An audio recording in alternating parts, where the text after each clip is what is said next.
సొంత పార్టీ వాళ్ళు కూడా మినహాయింపు కాదు అన్నట్టుగా కొన్ని వార్తలు వచ్చినాయి.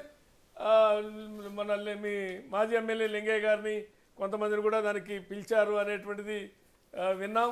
ఎందుకంటే ఎవరన్నా పార్టీ మారే అవకాశాలు ఉన్నాయా, అసంతృప్తి ఎవరున్నారు అనేటువంటిది. అంటే ఒక సరే ప్రభుత్వం దాన్ని వాడుకోవడం తప్ప ఒప్ప, అది ఇల్లీగలా లీగలా, ఆ రకంగా ఎలక్షన్ బై ఎలక్షన్ అప్పుడు కూడా ఎవరు డబ్బులు ఉన్నాయి, ఎవరు పంపుతున్నారు, ఆ ఫోన్ ట్యాపింగ్ వల్ల పలానా చోట నుంచి పలానా చోటకి డబ్బులు పోతున్నాయని ఆ ఫోన్ ఇంపార్టెంట్ ఎవరైతే ఉంటారో వాళ్ళ ఫోన్ ట్యాప్ అయితే ఆటోమేటిక్గా డబ్బులు పట్టుకోవడం కూడా ఈజీ అయిపోతుంది. నిఘా పెట్టడం, ఇంటెలిజెన్స్ వాళ్ళ మీద ఆధారపడటం, వాళ్ళు సరైన సమయానికి ఇన్ఫర్మేషన్ ఇవ్వకపోవడం, దానికన్నా ఇది ఈజీ మెథడ్ లాగా ఉంది ప్రభుత్వాలకి. ఏ ప్రభుత్వమా ఈ ప్రభుత్వాన్ని కాదు, ఎందుకంటే అది ఆంధ్రప్రదేశ్లో కూడా చర్చ జరిగింది, ఇప్పుడు ఇక్కడ కూడా ఆ ఇన్స్ట్రుమెంట్ కొన్నారనే చర్చ జరిగింది. మీరే ఉంటారు.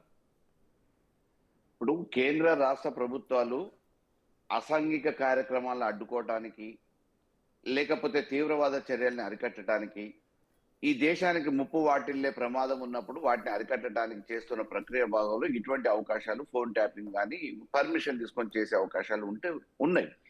లేకపోతే మామూలుగా అసాంఘిక కార్యక్రమాలు ఆపడానికి కానీ ముందే అప్రమత్తంగా ఉండటానికి కానీ అవకాశాలు ఉండవు. కాబట్టి ఈ ప్రొవిజన్ ఉంది. దీన్ని ఆసరా చేసుకుని కొంతమంది అధికారులు దుర్వినియోగం పాల్పడే అవకాశాలు కూడా ఉంటాయి. మేమేం కాదనట్లే, దాన్ని ఎవరు కూడా శ్రీరామచంద్ర అనట్లే. కానీ ఈరోజు కేంద్రంలో అధికారంలో ఉన్న బీజేపీ కానీ, రాష్ట్రంలో ఉన్న కాంగ్రెస్, అధికారంలో ఉన్న కాంగ్రెస్ కానీ చేస్తున్న ప్రయత్నాలల్లో ఏ కేసును ఏ రకంగా మొత్తానికి వ్యక్తిగతంగా కక్ష సాధింపు చర్యల్లో భాగంగా ఎందులో ఇరికియాలి, ఎట్లా ఇరికియాలి అనేది ఒక ప్రయత్నమే జరుగుతుంది తప్ప దానికి పూర్తి సాక్ష్యాధారాలు లేకుండా ఒక బురదజల్లే ప్రయత్నమే జరుగుతూ ఉంది. మీకు మామూలుగా ఈ కాంగ్రెస్ ప్రభుత్వం ఈ రాష్ట్రంలో ఏర్పడ్డప్పటి నుంచి ఎన్ని కేసులు అని చెప్పేసి మామూలుగా వెలుగులోకి తీసుకొచ్చే ప్రయత్నాలు చేస్తున్నారు. కానీ ఏ ఒక్క కేసులో కూడా ఆధారాలు లేవు అనేది రుజువు అవుతూనే ఉంది కదా. జన్వాడ కేసు అన్నారు, డ్రగ్స్ కేసు అన్నారు, ఇంకా వేరే కేసులు అన్నారు, ఆఖరికి నిన్న మొన్న ఈరేస్ కేసు అని అన్నారు, ఈ ఫోన్ ట్యాపింగ్ కేసు అన్నారు. ఈ ఫోన్ ట్యాపింగ్ లోనే బెయిల్ విషయంలో సుప్రీంకోర్టు మొట్టికాయలు వేసింది.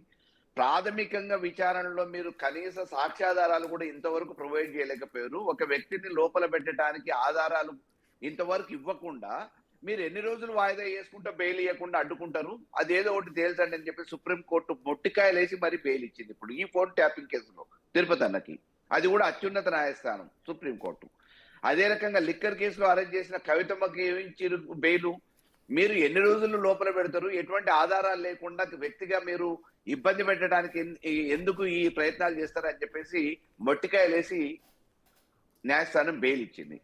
ఈ రోజు వాళ్ళని అమెరికాలో ఉన్నోళ్లను, ఆస్ట్రేలియాలో ఉన్నోళ్లను, విదేశాలలో ఉన్నోళ్ళు ఎట్టబట్ట రావటం అనేది ఒక భాగం అయితే, ఈ కేసులో అసలు ఆధారాలు ఉన్నాయా లేవా, కేవలం ఇబ్బంది పెట్టడానికి చేస్తున్నారు అన్న విషయాన్ని ఇఫ్ యూ డోంట్ మైండ్ అంటే నేనేమంటున్నా అంటే ఆధారాలు దొరికేటట్టు ఎవరు నేరం చేయట్లేదు. నిన్నగాక మొన్న ఒక భార్యను చంపిన ఆయన కూడా ఒక ఏదో చూసి ఆధారాలు లేకుండా ఎట్ట చేయొచ్చు అనే దాంతో చాలా ప్రయోగాలు చేశాడని పోలీసులు చివరికి మీరు ఎట్ట పట్టుకుంటారని పోలీసులే ఛాలెంజ్ చేశారని పోలీసులు అన్నారు. సరే చివరికి ఏదో కొన్ని ఆధారాలు దొరికించుకొని ఇవాళ రిమాండ్ చేశారని చూసాం. నేనేమంటున్నా అంటే ఆధారాలు దొరకలేదు కాబట్టి తప్పు జరగలేదు అనేది ఒకటి, బెయిల్ ఇచ్చారు కాబట్టి ఆయన నేరం చేయలేదు, తప్పు చేయలేదు అనేటువంటిది ఒక ఆర్గ్యుమెంట్. నేనేమంటున్నా అంటే ఆధారాలు దొరుకుతాయి, ఆధారాలు డిస్ట్రాయ్ చేశారనేది వాళ్ళు చెప్తున్నారు. సరే ఆధారాలు మళ్ళీ ఎట్లా రికవరీ చేయాలి అనేది ఒక దర్యాప్తు సంస్థలకి, ఆ దర్యాప్తు అధికారులకి ఒక ఛాలెంజ్. దానికి సంబంధించినటువంటి ఆధారాలను రికవర్ చేయడానికి వాళ్ళు ప్రయత్నాలు చేస్తారు, చేయరనేం కాదు, వెనక ముందు కావచ్చు. కానీ అప్పటిదాకా కోర్టులో అవన్నీ పట్టించుకో కదా. న్యాయస్థానం ఏం చూస్తుంది?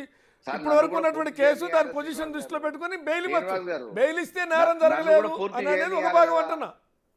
అది కాదు, ఇప్పుడు ముగ్గురుతో మాట్లాడిచ్చారు.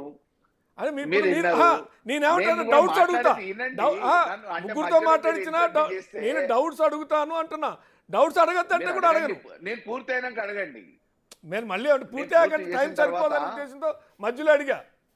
మరి మధ్యలో నేను మాట్లాడక వారిని కూడా అడిగా, దామోదర గారిని అడిగా, అనిల్ గారిని కూడా అడిగా. డౌట్స్ అడగలేదంటే మీరు వినుంటారో లేదో. మరి డౌట్స్ అడగపోవటం ఏమిటంటున్నా సార్. మీకు రైట్. నేను ఏమంటున్నా అంటే ఇప్పుడు ఒక కేసు పూర్తి వివరాలతోని దానికి సంబంధించిన నిందితుల్ని అరెస్ట్ చేసి జైలుకి పెట్టే అధికారం ఏ చట్టంకుంది, అదే రకంగా ప్రభుత్వ అధికారులకు ఉంది. కానీ ఇక్కడ వ్యక్తిగతంగా ఇబ్బంది పెట్టాలి, అధికార మార్పిడి జరిగిన తర్వాత గత ప్రభుత్వం మీద బురద జల్లాలనే ప్రయత్నమే జరుగుతుంది కాబట్టి ఆ ప్రయత్నంలో భాగంగా ఈ రోజు అధికారాన్ని ఉపయోగించుకొని ఉన్న వ్యవస్థను ఉపయోగించుకొని అధికార పార్టీలు అదే అయితే ఆ నేనేమంటున్నా ప్రయత్నాలు అంటే ప్రతిపక్షాల మళ్ళీ మీద అదే ప్రశ్న చేస్తున్నాయి వస్తుంది అనడానికి అనిల్ ముమ్మాటికి మీరేమనుకోవద్దు, మీరు కూడా ఎమ్మెల్యే. అదే అయితే ఇంతకుముందు బీఆర్ఎస్ పెట్టిన కొన్ని కేసుల్లో బెయిల్ వచ్చింది కాబట్టి ఆనాడు ప్రభుత్వం కూడా తప్పుడు కేసులే అని నిర్ధారించుకోవచ్చు అంటే నాకు అభ్యంతరం కూడా లేదు. ఇదైనా ఈ ప్రభుత్వమైనా ఆ ప్రభుత్వమైనా కేంద్ర ప్రభుత్వమైనా నిన్నది ఏబి వెంకటేశ్వర గారిని ఆయన సస్పెండ్ చేస్తే అసలు అదంతా రివోక్ చేసి సర్వీస్గా పరిగణించాలన్నారు ఇవాళ